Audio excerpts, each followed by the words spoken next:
今回は DIY の動画です。全体の流れは内装解体、断熱デッドニング、内装作成、電気系統の順番でやっていきます。今回は電気系統の動画になります。ようやく来ました。最難関。最難関。もうね、後回しにしたよ。だいぶバッテリーを1ヶ月ぐらい放置したね。届いてから。そうやね。重さだけ確認して放置。で重い腰を上げてようやく勉強してやりました。一から勉強したね。一から勉強しました。私はしてないけど。工程はまずはじめに前準備として配線経路の確保とバッテリーの保護固定を行います。2番目に電装品への配線、3番目に電装品からフューズボックスへつなげます。4番目にフューズボックスからバッテリーにつなげていきます。5番目にライトやシガーソケットが使えるかどうかを確認しました。使えるか確認した後にバッテリーを追加して並列につなぎました。次にフューズボックスからバッテリーに再び配線しました。次に並列につないだ時に外したフューズボックスからバッテリーの線を再びつなぎました。主な工具は圧着工具、ジグソー、インパクトドライバーなどです。圧着工具は全部で3つ使いました。ケーブルの太さや端子の種類によって使い分けて圧着しました。主な材料は端子、ケーブル、フューズボックス、シガーソケットです。端子は丸型端子とギボシ端子を使いました。ケーブルは流れる電流によってサイズ、太さを変えて使用しています。フューズボックスは6箇所刺さる場所があるものを使用してます。フューズ、スイッチ、調光器、スイッチパネルも使いました。スイッチは主電源として使いました。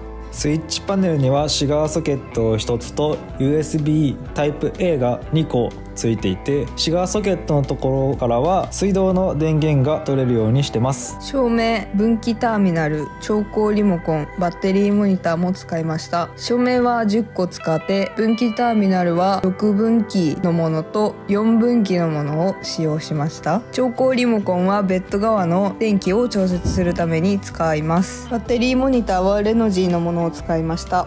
サブバッテリーはレッドオードの 100A のリン酸鉄リチウムイオンバッテリーを2つ使用しています。バッテリーのサイズは高さが 22.7 センチで奥行きが 13.3 センチ、横幅が26センチのものになっています。今回使用しているバッテリーはミニサイズのものになっていて、レッドオードで出ている 12V100A のバッテリーよりも 35% 小さいものになっているそうです。僕たち乗っているキャラバンはハイルーフではないので、車内のスペースがすごい限られてるんで、これはちょっと普通のサイズよりも3000円4000円ぐらい高いんですが、なるべく小さくできるようにミニサイズを選んでこの2つを並列につないでいます。こちらが私たちが組んだ全体の配線図です。今現在はインバーターと走行充電器もつけているんですけど、僕自身ここを分けて考えないとちょっと難しくなっちゃうんで、今回はバッテリーからアウトプット使用する電装品だけを考えて1回配線して作りました。でその後走行充電器とインバーターをつけたんで、その動画は次回投稿する予定です。サブバッテリーは 100A のものを2つ並列につないでます。プラスはプラス、マイナスはマイナスにつないで、どちらも38スケアの太いケーブルでつないで並列にしてます。バッテリーとフューズボックスの間にはプラスの線にフューズと主電源のスイッチ、マイナス側にバッテリーモニターに接続するモジュールをつけています。フューズボックスからは照明、スイッチパネル、車載冷蔵庫、充電器、電気マットなどを使用するので、その電装品に向けて配線していきます。サブバッテリーからフューズボックスまでの配線で使用したケーブルのサイズはプラス側が 3.5 スケア、フューズボックスからバッテリーモニターで使用するモジュールまでも 3.5 スケアのケーブルを使ってます。モジュールからバッテリーまでのマイナスの線は38スケアを使ってます。今後走行充電器とインバーターをつけるときにマイナスの線がモジュールに一気に集まってくるんで、それも考慮して38スケアという太いケーブルにしてます。モジュールからプラスに行くケーブルやバッテリーモニターに行くケーブルはレノジーのバッテリーモニターと一緒に専用のケーブルが入っていたので、そちらを使用して配線しました。フューズボックスから照明に行く配線は、まずリビングとベッドスペースの照明を別々で操作したい、明るさを調整したいっていうこともあったので、ベッド側に照明を6個、リビング側に照明を4個で分けて配線してます。分けた配線はその後フューズボックスに行く前にダブルギボシを使用して合流させ、プラスの線は1本にまとめて、マイナスの線も1本にまとめてフューズボックスに配線してます。でフューズボックスで使用するヒューズは 5A のものを使用してます。6分岐のベッド側の照明はリモコンで調光できるようになっていて、リビング側の4分岐の照明はなんていうのこれ、ノブ、なんやろ、ノズルじゃないけどノズルで調光できるようになってます。これを今思うと逆にした方が良かったんじゃないかなってちょっと思ったりもする、リビングをリモコンにして、ベッド側をノズルで調光できた方がいいんじゃないかなって最近思ってきて、同感。変更しようかなってちょっと今検討中。これ困るね。リビングをつけることの方が多いからすぐつけたい、そうだね。だから間違いない。リモコンの方がいいかもしれない、言われてみてそう思ったわ。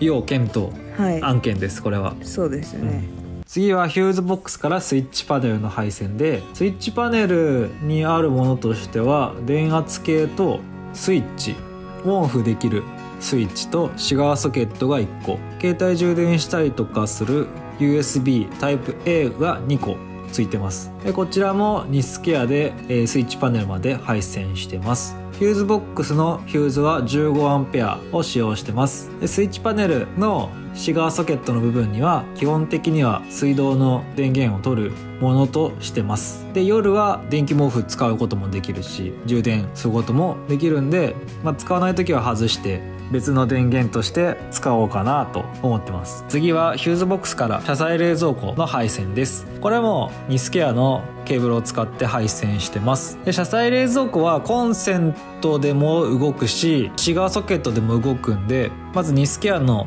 ケーブルをシガーソケットメスに配線してシガーソケットから電源が取れるようにしてます。で冷蔵庫は30リットルのアイリスオーヤマの車載冷蔵庫使ってます。フューズボックスのヒューズは 5A です。次にフューズボックスから充電器、これもニスケアのケーブル使ってシガーソケットメスに配線して充電器、携帯の充電とかする用の充電器を使えるようにしてます。これも 5A のヒューズです。電気毛布もこれと同じように配線して 5A のヒューズです。作業工程を動画にまとめましたので見ていただけると嬉しいです。それではどうぞ。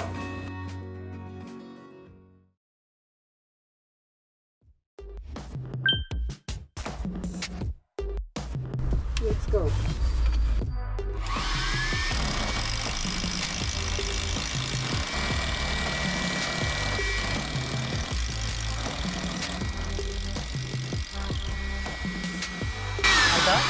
あ、開いた。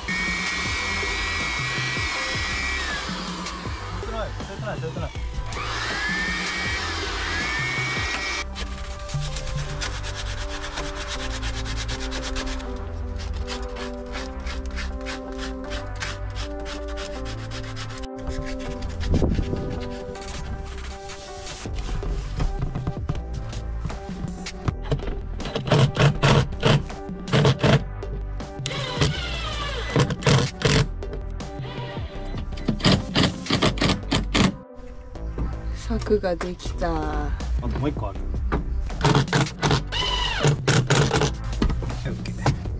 これ完成？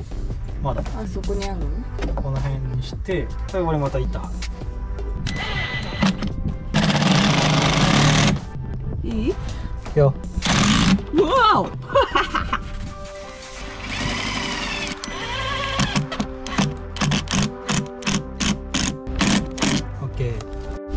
初ドリル。初ドリル。おらんよね、これ細いで。怖いんやけど。ゆっくりでいい。あ、オッケー。オッケーオッケー。この板が貫通すればオッケー。はい、次。オッケー。いきますよ。はい、行け。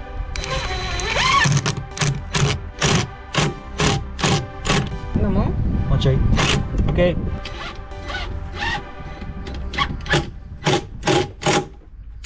ちょっと。はい。もうちょいもうちょい。チキッとる。はい、オッケー。はい。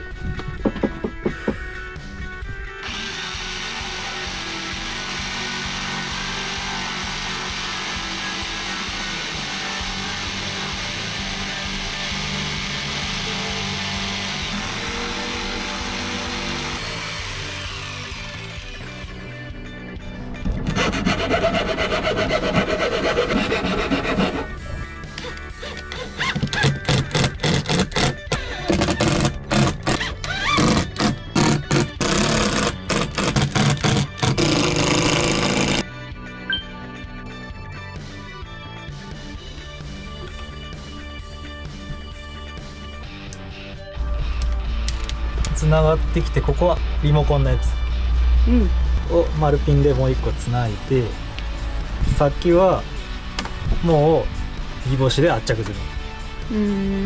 でこれで自分でやったの？自分でやったよ。でここはもう一個の前のやつから引っ張ってきて、ここで合流させたいから、こっちも同じように。でこっちはリモコンがないから、なんじゃこれ。このスイッチをなんじゃこれ。つなげる。で多分スイッチはこの辺に。それは主電源？これ違う。前のライト。ライトはそのスイッチになると。前はね。調光ライト。後ろのベッドのところはリモコンで、テレビのリモコンみたいにやる。前はこれで。でこう。すごい。家じゃん。初の天井のライトをつけての作業。3交代よ。3交代。夜勤ありですね。夜勤あり。今日から夜勤あり。今まで暗くてね、夕方で終わってたからね。ケーブルを奥に。はい。軽く引っ張ってみて。抜けない。オッケー。この辺について、このケーブルとこのケーブルが合流します。1個にまとまります。はい。これダブルらしい。ギボシダブル。これをプラスの2本はこの1本のプラスに合流、でマイナス2本はこれに合流。これが1本になる。で先にカバーを通す。入らなくなっちゃう。ギボシ端子、ギボシのダブルバージョン。魚みたい。ギボシ？煮干しみたい。じゃあギボシラーメンとかなんかありそうじゃない？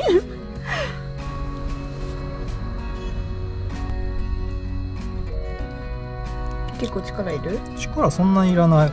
でも太くなればなるほど力がいるらしい。今2スケアやらそんなにやけど、この車だと最大多分38が一番太いやつ。38スケア、この前見たけどめちゃくちゃ太かった。大変そうやね。大変そう。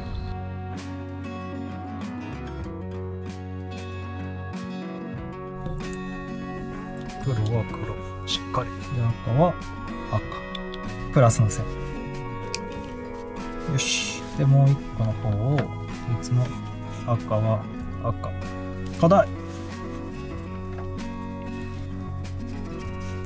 よし、あと黒、細くて硬いな。こいつを通してって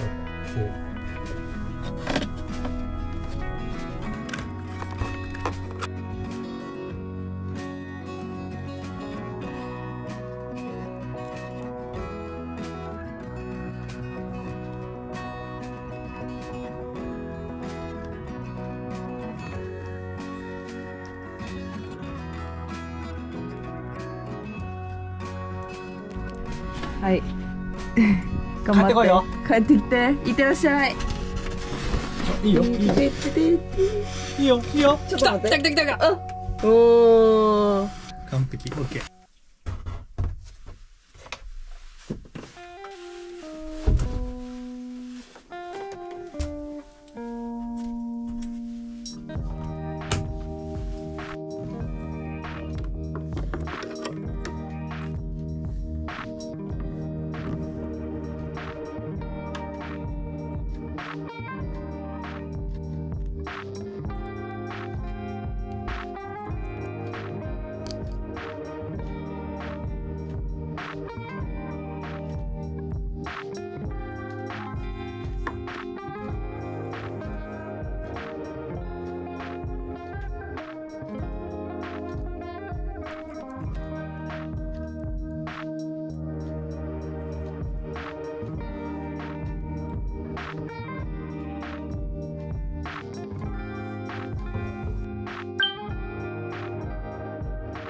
ニスケア用の丸型端子で、穴のサイズは M4 に対応したものです。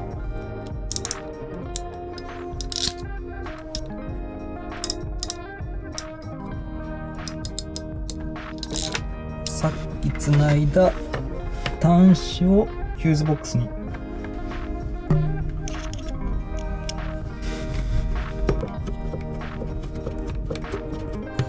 し。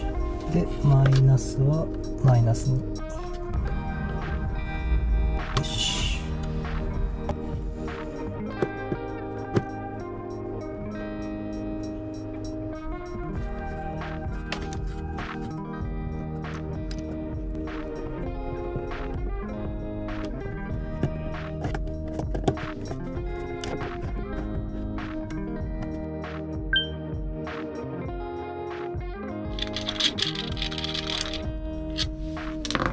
スイッチにプラスの線。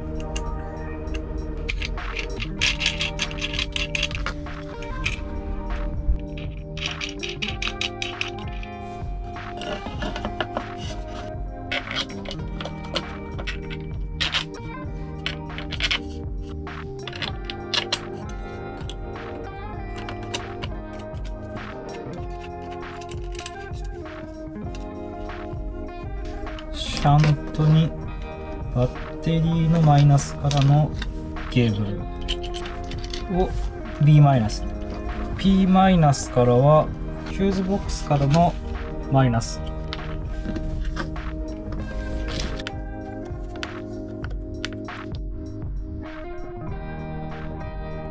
シャントからフューズボックスのマイナスへ。プラスのバッテリーからフューズボックスじゃない、ヒューズ、30アンペンのヒューズ、反対側のヒューズに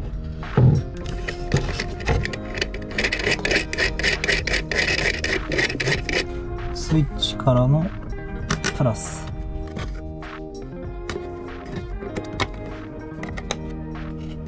よし、ヒューズのカバーもつけて、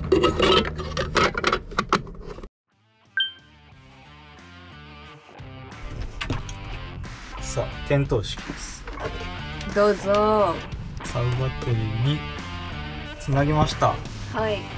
ここのスイッチをオンにすると主電源なんで、まず電装系に電気がいきます。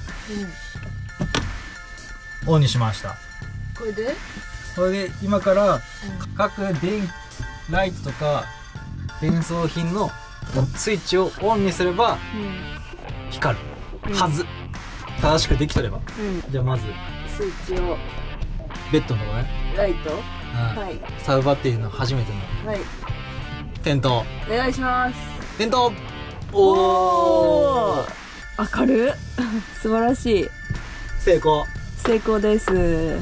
はい、次これはリビングルーム4つのダウンライトのスイッチで、これは調光ライトでこういう調整でオフオン。お願いします。ます。おい、完璧じゃねえか。眩しい。素晴らしいね。あ、全然明るいね。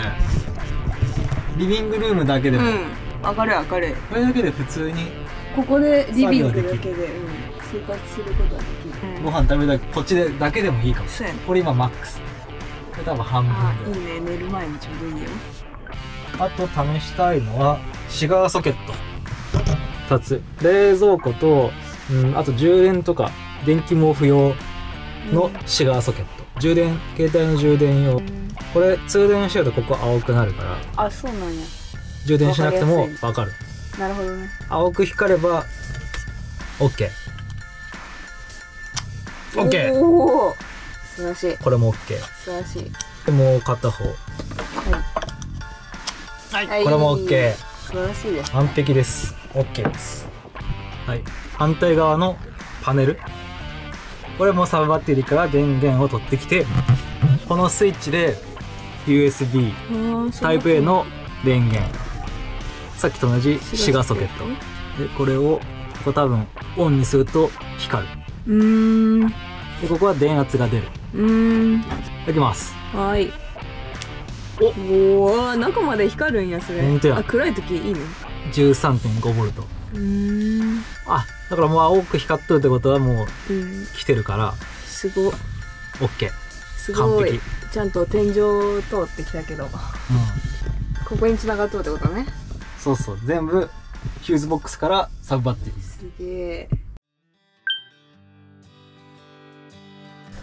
でさっき転送系問題なかったで並列につなぎます。はい。サブバッテリー2つを。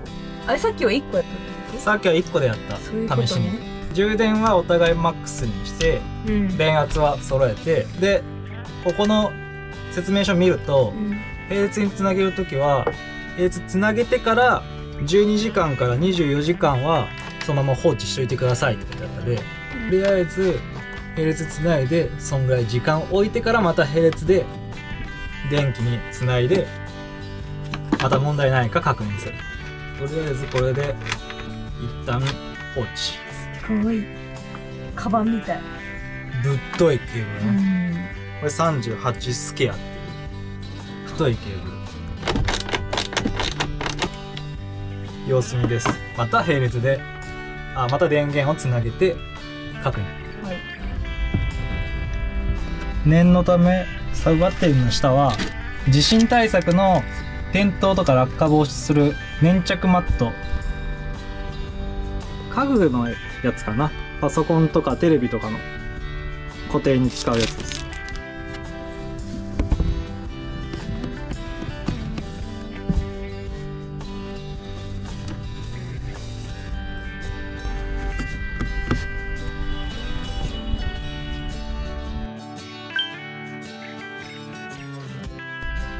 レノジーのモニターをつけるためにシャントのここに付属のケーブルをつなげて、でその先をモニターのここか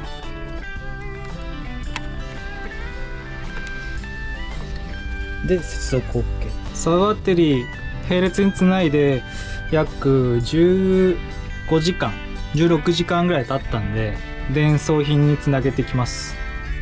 マイナスはモニターのシャントにつながる線のみつなげます。閉めて全キャップして、プラスにフューズボックスからフューズボックスに行くプラスの線とシャントモニターに行く線をつなげます。お、モニターついた。来てますね。ライトもスイッチオンにしてライトをよし、問題なし。こっちも問題ないね。 OK、 並列でも問題なし。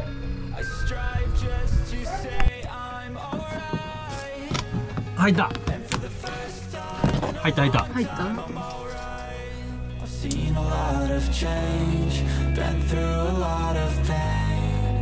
Things are not the same as they were a year ago, but all will be okay. I move on each and every day. The past is where it stays. Way back a year ago.